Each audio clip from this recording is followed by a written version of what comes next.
प्यारे बच्चों नमस्कार। प्यारे बच्चों, हम आज कई दिन बाद मिल रहे हैं। कई दिन बाद मिलने का भी एक कारण है। क्या हम जिस माध्यम से, जिन संसाधनों से ये वीडियो बना करके आपको प्रेषित कर रहे थे, उन संसाधनों में थोड़ी सी डिस्टर्बेंस आ गई थी, खराबी आ गई थी, जिस कारण ये हमारा काम बीच में रुका, बीच में व्यवधान आया। आप सब इन चीज़ों से वाकिफ़ हैं। ये वीडियो जो हम बनाते हैं वो सारी की सारी कंप्यूटर के माध्यम से बनाई जाती है और कंप्यूटर में विंडो होती है। विंडो जो हमारी वो करप्ट हो गई थी, उस करप्शन के कारण ही हमारी वीडियो बीच में नहीं बन पाई। इसके लिए हम माफ़ी चाहेंगे। अब क्योंकि लॉकडाउन का दौर है, सारी चीज़ें आसानी से सुलभ नहीं हो पाती, जिस कारण विंडो को अपडेट करने में भी या विंडो को दोबारा डालने में भी हमें 3 से 4 दिन का समय लग गया। अब भगवान से मैं यही प्रार्थना करता हूँ कि अभी दोबारा ऐसा व्यवधान ना आए और हमारा अगला काम जो है वो सुचारू रूप से चलता रहे। और जो मैं बच्चों को कहना चाहता हूँ, जो बच्चों की तरफ मैं प्रेषित करना चाहता हूँ, वो बिना रुकावट के बच्चों तक पहुँचे। इसी के साथ ही आज हम, पिछली वीडियो में भी मैंने बताया था कि भाई हमारे 6ठी, 7वीं, 8वीं, 9वीं, 10वीं इन सभी कक्षाओं के विद्यार्थी 6ठी, 7वीं, 8वीं और 10वीं के मैंने पहले पाठ करवाए थे। उनका सरलार्थ, हिंदी, अनुवाद वगैरह वो सारा मैंने आपको करवाया था और अभ्यास हमारा शेष है। लेकिन उस अभ्यास से पहले मैंने ये भी बताया था कि भाई हम व्याकरण का थोड़ा सा ज्ञान लेंगे, जिससे हमारा अभ्यास को करना आसान हो जाएगा। तो आज हम व्याकरण के चैप्टर को, व्याकरण के विषय को शुरू करेंगे और व्याकरण में जो छोटी छोटी बातें हैं, जो नियम हैं, उनको हम सीखने की कोशिश करेंगे, जिनके माध्यम से हमारा अगला काम चलेगा। तो आज हम व्याकरण करेंगे।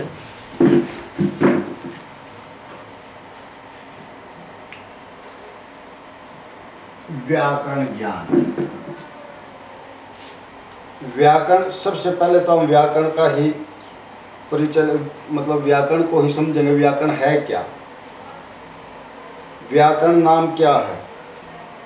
व्याकरण एक नियमों का गुच्छ है, नियमों का एक ग्रंथ है, शास्त्र है, जिनके माध्यम से हम किसी भी भाषा को शुद्ध रूप में बोलना, शुद्ध रूप में लिखना और शुद्ध रूप में पढ़ना सीखते हैं।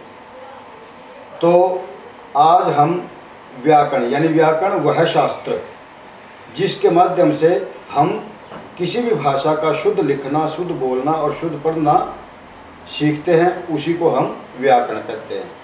व्याकरण के कई भाग हैं। सबसे पहले हम भाषा, जो हम बोलते हैं, तरह तरह की हम भाषाएं बोलते हैं। विशेष स्थान के कारण या विशेष देश के कारण, अलग अलग स्थानों पे, अलग अलग देशों में या अलग अलग भूखंडों पे अलग अलग तरह की भाषाएं बोली जाती हैं। उन भाषाओं को बोलने के लिए, या कोई भी जो भाषा है उसको जब बोला जाता है या लिखा जाता है या पढ़ा जाता है, उसके 3 रूप होते हैं। भाषा, पहले तो भाषा के बारे में ही जानेंगे। भाषा है क्या? भाषा वह साधन है जिनके माध्यम से हम अपने मन के विचार, जो हमारे मन में जो भी विचार उठते हैं या जो हमारे मन में विचार आते हैं, उन विचारों को एक दूसरे के सामने प्रकट करते हैं, दूसरों को बताते हैं, या दूसरे के विचारों को हम समझ सकते हैं। जब वो हमारे सामने ध्वनियों के माध्यम से अपने विचार प्रकट करते हैं तो हम उनको समझते हैं, तो उसी को भाषा कहते हैं। यानी भाषा वह साधन है जिनके द्वारा हम अपने मन के विचार दूसरों पर प्रकट करते हैं और दूसरों के विचारों को समझते हैं, उसी को भाषा कहते हैं। यानी विचारों का आदान प्रदान। भाषा वह साधन है जिसके द्वारा हम अपने विचार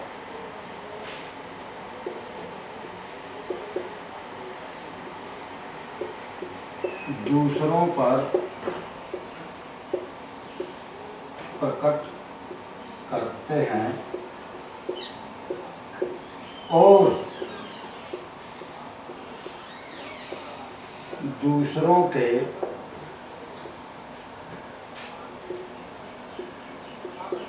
विचारों को समझते हैं।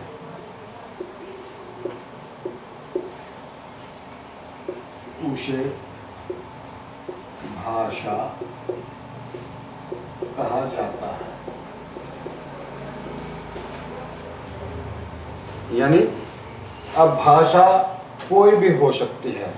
वो अभी मैंने बताया कि भाई अनेक भूखंडों पर, अनेक देशों में तरह तरह की भाषाएं बोली जाती हैं। तरह तरह के मतलब विचार प्रकट करने के अलग अलग साधन हैं, वो उनकी भाषा कही जाती है। तो ये जो भाषा है जिसके माध्यम से हम अपने मन के विचार प्रकट करते हैं, इसके 3 रूप हैं। भाषा के 3 रूप हैं। कौन सा? मौखिक, दूसरा है लिखित और तीसरा है सांकेतिक।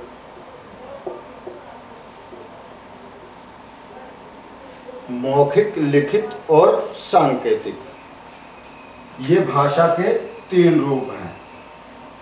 पहला रूप कौन सा है? मौखिक। ये रूप कैसे? यानी जब हम अपने मन के विचार मौखिक रूप से या सीधे प्रत्यक्ष रूप में सबके सामने प्रकट करते हैं, या मौखिक रूप से दूसरों को अपने विचार बताते हैं, या दूसरों के विचार हम सुनते हैं, तो उसको भाषा का मौखिक रूप कहा जाता है। लिखित, जब हम अपने मन के विचार किसी के सामने लिखकर प्रकट करते हैं या दूसरों के लिखे हुए विचारों को हम पढ़ते हैं, उसको भाषा का लिखित रूप कहते हैं। और तीसरा है सांकेतिक। सांकेतिक यानी इशारों के द्वारा, संकेतों के द्वारा हम बिना बोले, बिना लिखे, ना हम बोलते हैं ना हम लिखते हैं, लेकिन हम कई बार अपने शरीर से, अपने शारीरिक अंगों से ऐसे मतलब हम इशारे करते हैं जिससे हमारे मन के भाव प्रकट हो जाते हैं और दूसरे जो है हमारे मन के विचारों को या हमारे भावों को समझ लेते हैं। इसी प्रकार हम दूसरे के इशारों को देख करके उसके मन के भावों को समझ लेते हैं। तो ना तो उसमें लिखने की जरूरत होती है और ना ही उसमें पढ़ने की और ना ही उसमें बोलने की। तो वो सांकेतिक रूप है। कहीं आपने देखा भी होगा इशारों में ये इस तरह के, या गर्दन हिलाना, ऐसे कर दिया तो ना, ऐसे कर दिया तो हाँ, और तरह तरह के मतलब बहुत से हम अपने मतलब चेहरे के एक्सप्रेशन से और हाथों के अपने शारीरिक अंगों से तरह तरह के मतलब उनसे हम कलाएं करके हम अपने विचारों को प्रकट करते हैं। तो ये भाषा के 3 रूप हैं, मौखिक, लिखित और सांकेतिक। यानी आप अपने विचारों को प्रकट करने के 3 प्रकार कह लो। क्योंकि मौखिक यानी मुंह जुबानी, यानी सीधा मतलब अपना मन के विचार, कोई लिखना नहीं, कोई कुछ नहीं, लेकिन उसमें हम मौखिक रूप से हम दूसरे के ऊपर विचार प्रकट करते हैं बोल करके, उसको हम मौखिक रूप कहते हैं। जब हम अपने मन के विचार लिखकर प्रकट करते हैं तो उसको लिखित रूप, और जब हम अपनी बात इशारों में कहते हैं तो वो उसका भाषा का सांकेतिक रूप है। अब इसमें जो हमारा लिखित रूप है ये बहुत ही महत्वपूर्ण है, इसकी बड़ी उपयोगिता है। अब मौखिक रूप में हम जो भाषा बोलते हैं या बोल करके जो हम अपने मन के विचार प्रकट करते हैं, वो एक समय के लिए ही या कुछ समय के लिए ही स्थायी होते हैं। क्योंकि मनुष्य की प्रकृति है भूल जाना। तो कई बार व्यक्त किए हुए विचार हमारे दिमाग से निकल जाते हैं और इनकी जो स्थायित्व है वो बहुत कम समय के लिए होती है। इसी प्रकार सांकेतिक रूप में भी हमारे जो विचार हैं वो स्थायी नहीं रह सकते, वो पल पल बदलते रहते हैं और उसके बाद कब क्या किसने कहा था कुछ समय पश्चात हमारे दिमाग से वो निकल जाते हैं। लेकिन भाषा का जो लिखित रूप है, जब हम अपने मन के विचार लिखकर प्रकट करते हैं तो ये लिखित रूप बहुत ही महत्वपूर्ण है। ये हमारा सबसे स्थायी, हमारे मन के विचारों को स्थायी रखने के लिए सबसे उपयोगी है। अब इसमें लिखित रूप में किसी भी भाषा को लिखने के लिए चिन्हों की जरूरत पड़ती है। अब जितनी भी हम मतलब मुंह से जितनी भी ध्वनियाँ निकालते हैं उन ध्वनियों के लिए प्रत्येक भाषा में चिन्ह बनाए गए हैं। उस भाषा को लिखने के लिए या हमारे मन के विचारों को कागज पर उतारने के लिए बहुत से चिन्ह बनाए गए हैं और हर एक भाषा में, प्रत्येक भाषा में अलग अलग चिन्ह हैं। और उन चिन्हों को, जिन चिन्हों के द्वारा कोई भी भाषा लिखी जाती है उसको हम कहते हैं लिपि। जिन चिन्हों के द्वारा भाषा लिखी जाती है उनको कहते हैं हम लिपि। तो हर एक भाषा की, चाहे वो अंग्रेजी है, हिंदी है, संस्कृत है, पंजाबी है, उर्दू है, फारसी है, कोई भी भाषा, उन सभी भाषाओं के चिन्ह हैं। उनकी अलग अलग ध्वनियाँ हैं। ध्वनियाँ लगभग एक सभी भाषाओं में मिलती जुलती सी है, लेकिन वो अलग अलग अर्थों में प्रयोग की जाती हैं। तो हर एक भाषा की अपनी लिपि है, हर एक भाषा के अपने चिन्ह हैं। क्योंकि आज हम अपनी संस्कृत और हिंदी भाषा के विषय में आज हम पढ़ रहे हैं, तो आज हम जो संस्कृत या हिंदी के जो ध्वनियों के चिन्ह बनाए गए हैं, यानी जो लिपि बनाई गई है, उसके बारे में जानेंगे। हमारी संस्कृत या हिंदी में 52 तरह की ध्वनियाँ हैं। उन ध्वनियों के माध्यम से ही हम अपने मन के विचार दूसरों पर प्रकट करते हैं। और उन ध्वनियों को हमारे महर्षियों ने, हमारे मतलब जो पूर्वज हैं, विद्वान लोग थे, उन्होंने उन ध्वनियों को चिन्ह का रूप दिया है। और उन चिन्हों के द्वारा ही हमारी वो भाषा लिखी जाती है या हमारे मन के विचार लिखे जाते हैं। तो लिपि क्या है? जिन चिन्हों के द्वारा भाषा लिखी जाती है, जिन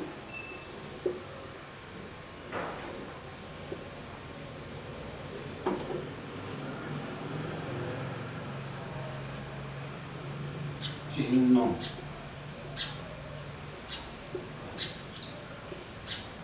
के द्वारा भाषा लिखी जाती है उन्हें उसे लिपि कहते हैं।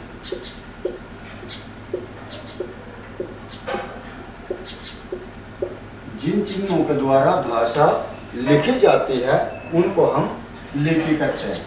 अब जैसे हमारे हिंदी या संस्कृत भाषा है, संस्कृत भाषा में 52 तरह की ध्वनियाँ हैं, 52 ध्वनियाँ हैं। और उन ध्वनियों को, 52 की 52 ध्वनियों को चिन्हों के द्वारा प्रकट किया गया है। जैसे हमारे मुंह से आवाज़ निकलती है आ के लिए ये चिन्ह बना दिया गया है। आ के लिए ये चिन्ह बना दिया गया है। ई के लिए ये ई, ये ऊ, री,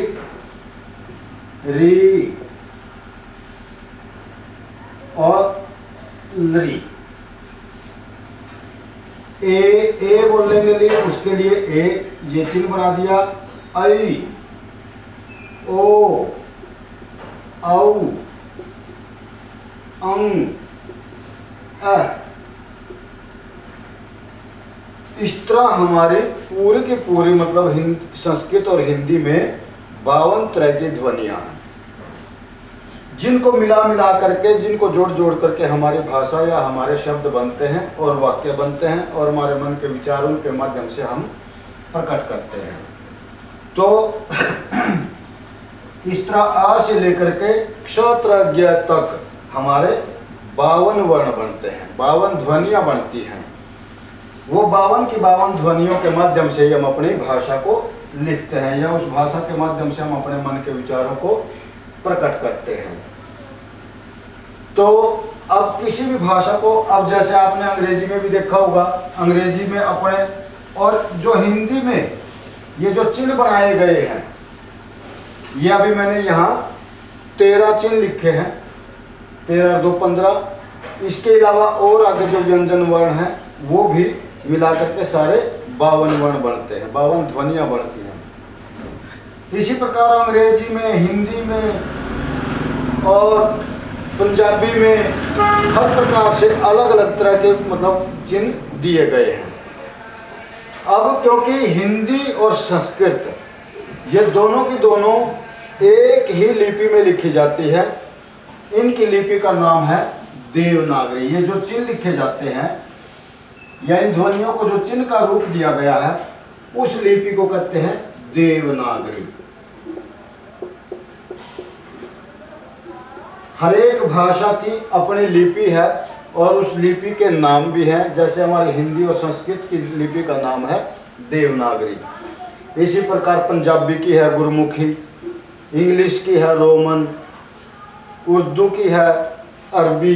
तो इस प्रकार हमारे जो जितनी भी भाषाएं हैं उनकी अपनी अलग अलग लिपि है और उनके अलग अलग नाम हैं। तो हम क्योंकि संस्कृत और हिंदी की बात कर रहे हैं तो हम देवनागरी लिपि के बारे में ही जानेंगे, क्योंकि हमारी जो हिंदी और संस्कृत की जो लिपि है उसका नाम है देवनागरी। देवनागरी लिपि में 52 ध्वनियाँ हैं, अभी मैंने बताया 52 तरह के चिन्ह हैं। उन चिन्हों के द्वारा ही हमारी भाषा लिखी जाती है और पढ़ी जाती है। उस भाषा को ये जो चिन्ह बनाए गए हैं, उन चिन्हों के द्वारा जो भाषा लिखी जाती है उनको भी नियमों में बांधा गया है। अगर हम किसी चीज को या किसी भी मतलब विषय को हम नियमों में नहीं बांधेंगे तो वो उसके रूप में विकृति होना अनिवार्य है या विकृति हो जाती है। उस विकृति से दूर रहने के लिए ही भाषा के नियम बनाए गए हैं। उन नियमों को ही व्याकरण कहा जाता है, जो किसी भी भाषा को सही तरीके से बोलने के लिए, सही तरीके से पढ़ने के लिए, सही तरीके से मतलब उसको लिखने के लिए जो नियम बनाए गए हैं वो है व्याकरण। यानी उन नियमों को जानना हमारे लिए अति आवश्यक है। अब ये नियम क्यों आवश्यक है? क्योंकि भाषा जो है, जैसे प्रकृति परिवर्तनशील है, बदलती रहती है हर पल, इसी प्रकार हमारी भाषा भी परिवर्तनशील है, वो भी बदलती रहती है। अब उसको हम स्थायी रूप कैसे दे सकते हैं? कितने दिन तक हम उस भाषा को उसी रूप में आगे प्रेषित कर सकते हैं, चला सकते हैं, उसके लिए नियम अति आवश्यक है। किसी भी शब्द को या किसी भी ध्वनि को हम किस रूप में प्रयोग कर रहे हैं और किस अर्थ के लिए प्रयोग कर रहे हैं, ये बहुत जरूरी जानना चाहिए। तो अब उसी चीज को जानने के लिए हमें नियमों की आवश्यकता होती है, यानी भाषा को नियमों में बांधना अति आवश्यक है। बच्चों, इससे आगे आज हम नहीं बता पाएंगे क्योंकि वीडियो का टाइम कंप्लीट हो चुका है, और इससे आगे हम कल की वीडियो में सीखेंगे, बताएंगे। तो कल के लिए इंतज़ार करें। धन्यवाद।